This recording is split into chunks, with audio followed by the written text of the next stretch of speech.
So Video Game Club ROM Hack Week went extremely well. The surprise hit was Smash Remix. This spot was not open all night. They were constantly rotating out of this. So clearly, last time it wasn't an N64 controller issue. The kids just weren't into Super Mario 64 for whatever reason. But Smash Bros, massive hit, probably going to be a weekly staple. Over here on the Wii U, we were playing Mario Kart, the CTGP Revolution. I had some trouble with it because I wasn't connected to Wi-Fi and it was struggling to validate. I'm not sure if I got the full game set up, but the kids played it. They love Mario Kart. Oh well. Over here on the Switch, we had Smash Bros. Ultimate going. It was pretty cool to have the new school and the old school going on at the same time. Neither Smash Bros. Section was ever empty, so I guess it's going to be a lot of Smash Bros. At the club. Sadly, Super Nintendo, Super Famicom here, I just couldn't get a lot of traction on it no matter what I put on here. They just weren't that interested in it. Kind of sad about that. Now, I got some big Madden fans, some big football fans in here, and if they had it their way, they would just have me playing a PS5 with Madden 25 every week. But we can't do that. I got to stick with the theme, so we did NCAA 14 with the updated rosters. That was kind of how I stuck it with the theme of ROM hacks or game mods. They absolutely loved it, by the way.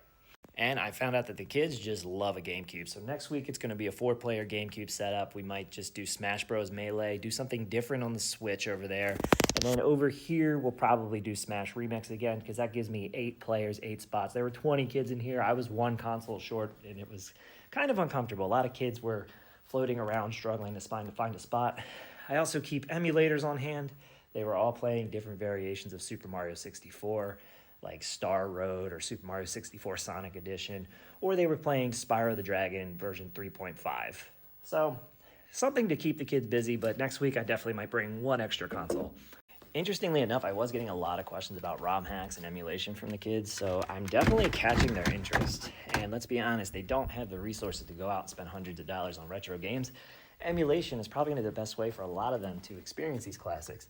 I kind of want to figure out how to work Super Mario 64 co-op, the online co-op into there, and maybe create a school-friendly server so that 16 players can play it at the same time when they're at home, so they don't just have to wait once a week for Video Game Club to be able to play with their friends.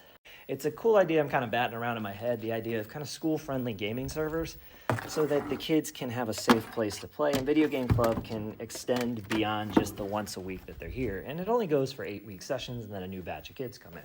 So that way, kids can keep playing it, keep enjoying these games together. But we'll see. I'll probably have to work with the school to figure out a way to set that up and do it correctly. But yeah, now I'm doing my favorite part, which is breaking everything down. I don't have my little helper with me this week. She went early to go with Mom to go get some food, mostly so that Dad could actually remember to film this video and not be rushing out of here today.